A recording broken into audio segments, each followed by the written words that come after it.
Hello to my Angela Shows You community. I am back, so I just wanted to take a few minutes and share some of my experiences that I had on my recent Alaska cruise. Now, I know that for this is currently the year of 2023, and the Alaska cruising season is just about over. So if you haven't already booked an Alaska cruise for the 2023 travel season, you're probably not going to get to go this year. However, I would definitely say if this is something that you have on your bucket list, go. Um, don't wait. Try and go if possible and in 2024. But also, I want you to be prepared. So, a few things that I wanted to share is a story about traveling. So, I have mentioned multiple times in other videos that I live in New York State. So, Alaska is on the other side of the country, and so it takes, some travel planning to get there. So, we sailed on Carnival and we went out of Seattle, Washington. So, I know that you can also cruise Alaska out of Vancouver, and you can also cruise Alaska out of Portland. And I think that there are some other cruise lines that offer other opportunities to to sail out of like the Northern California.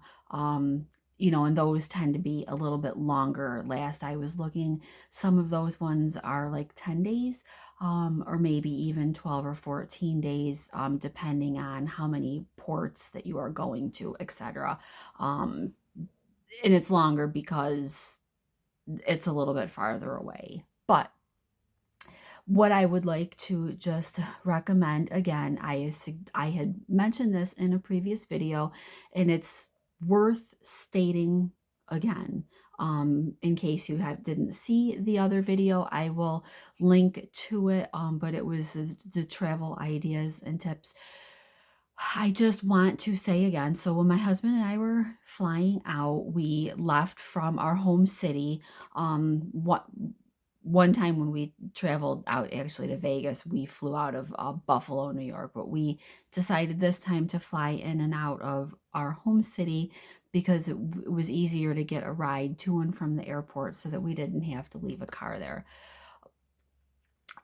Unfortunately, I feel like travel these days is air travel is not reliable the way I think that it used to be. And the reason I say that is because I I have experienced so I only flew 2 times this year. However, both times I flew, I experienced headaches and hassles.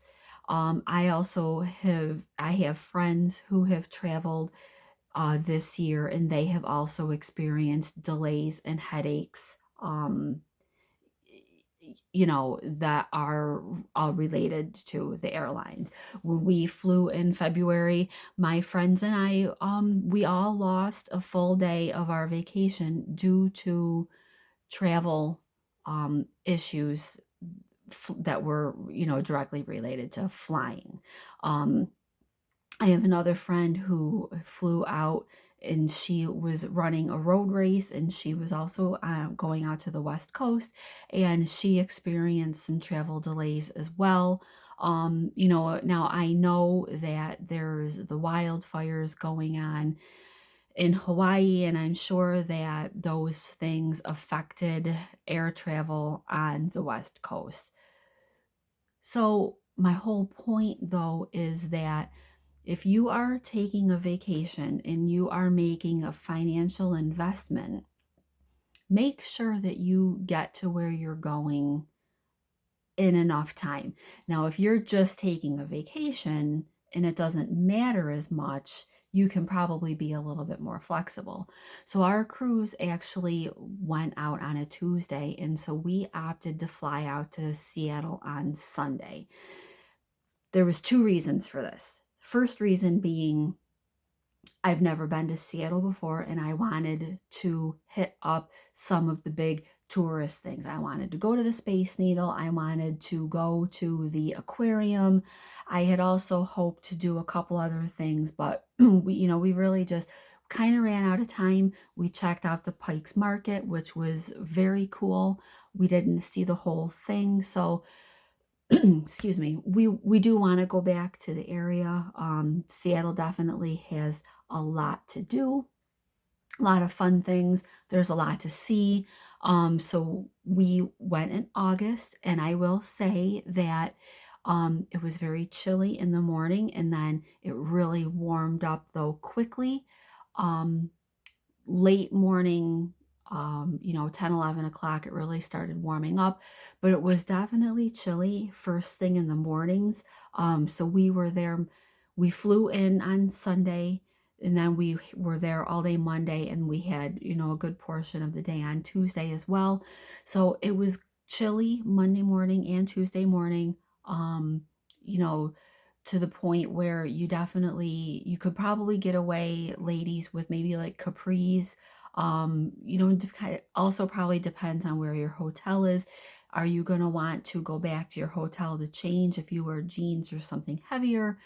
Our hotel was actually on the top of a hill, so I wasn't real fond of the idea of like running back to the hotel to change my clothes. So I tried to kind of just dress a little bit smart so that I was prepared for the day. I wore a hoodie, and then I just tied it around my waist when the weather started warming up. So just something to consider is, the weather and dressing in layers, etc. Second reason is because we were taking a cruise. And so now I'm back to the traveling. So the second reason that I wanted to leave on Sunday was because, we were taking a cruise, and then we were leaving on Tuesday, and I wanted to make sure that I was there. So when you're investing money, in a vacation where you're going somewhere, you want to make sure that you get there. And this ties back to the airlines just don't seem to be as reliable as they used to be. Um, so you want to give yourself time so that if there is a delay or a cancellation, which is even worse, you've got that cushion built in. So when we were flying out on Sunday, we were actually supposed to leave at 1 o'clock. So we did our due diligence. We got to the airport about 11:30, went through security. My airport where I live is, even though it's an international airport, it is actually on the small side. I have never really experienced very long lines that take all that long to get through. Unlike, Vegas or Seattle was actually quite a large airport. Chicago is a really big airport. There are some airports that you definitely want to give yourself a minimum of 90 minutes, probably 2 hours to get through. Our airport, really, you don't need that much time. An hour to an hour and a half is plenty. So we got to the airport at like 11:30 for our 1 o'clock flight, got checked in, checked our luggage, went through security. That all took maybe about 45 minutes. So we still had about 45 minutes to wait. So, it's that hurry up and wait. You hurry up, you get there, you're standing in line for this, you're standing in line to go through security, and then you sit and you wait.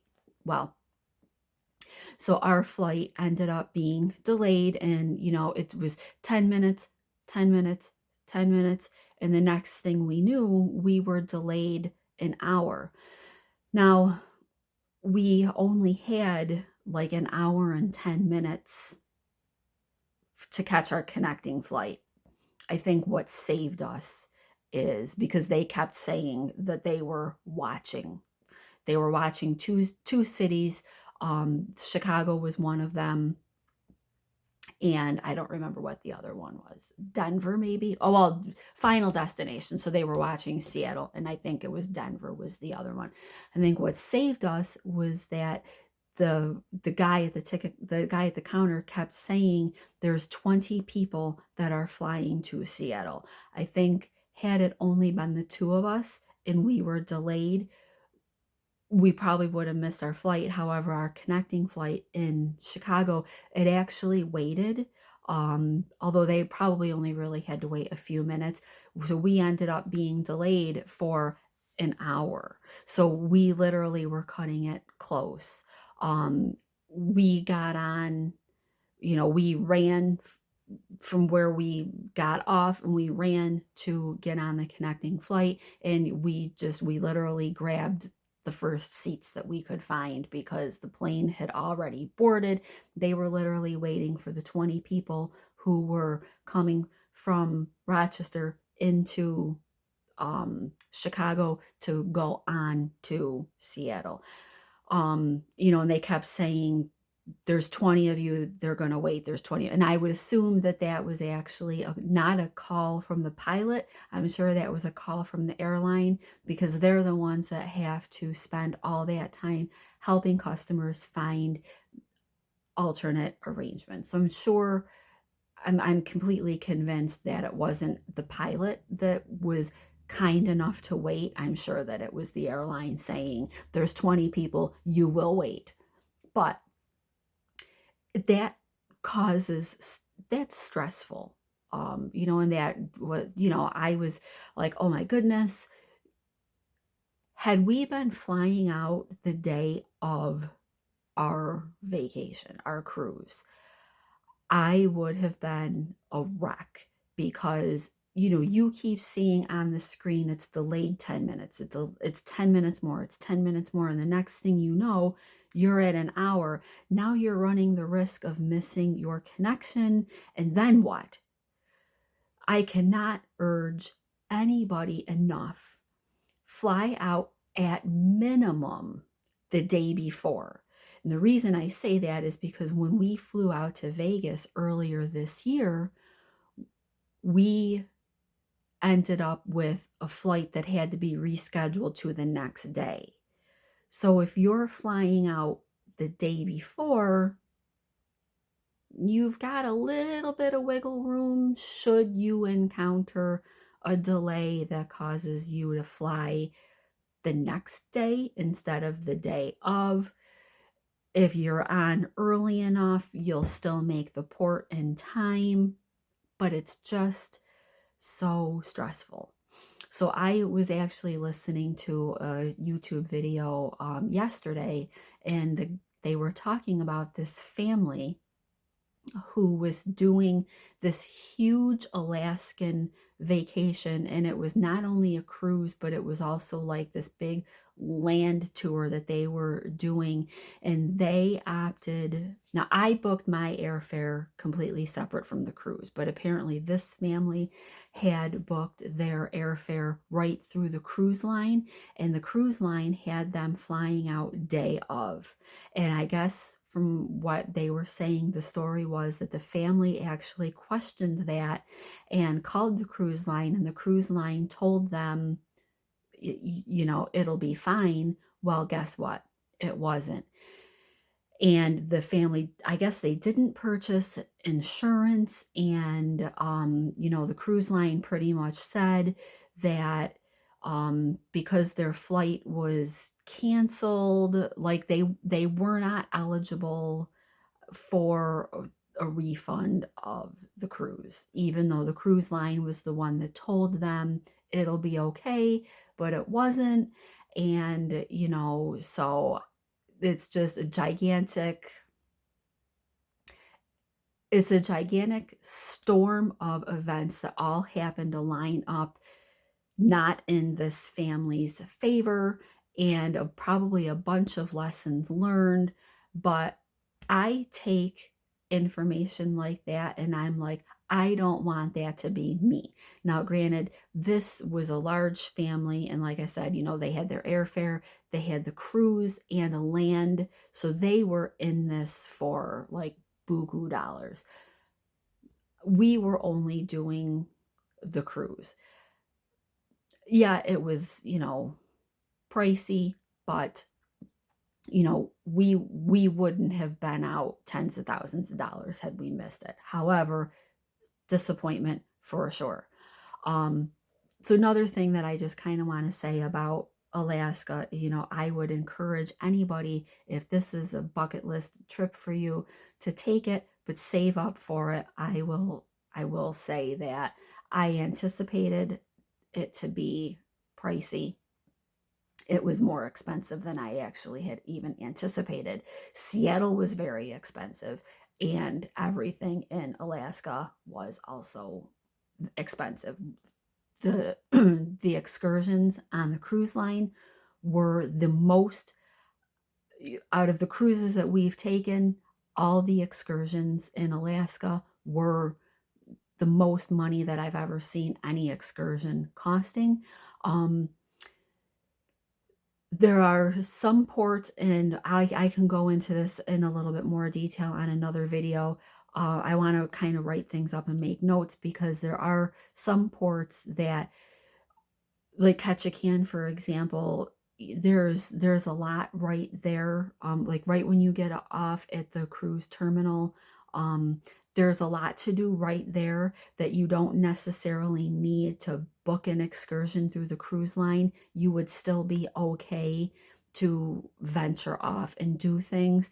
I know, you know, I've stressed and other people stress, make sure that you're back on board because you don't want to get left. And the nice thing about booking an excursion through the cruise line is if you're late, they'll wait for you, where if you go off on your own, they will not.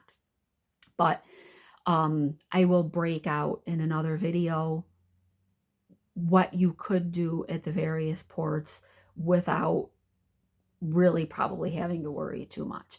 But I just wanted to come on and do a quick video. It's been, you know, it's been almost 2 weeks since I posted anything. Didn't want anybody to think that I forgot about you guys. I was away on vacation. I was enjoying it. I did not buy the internet package.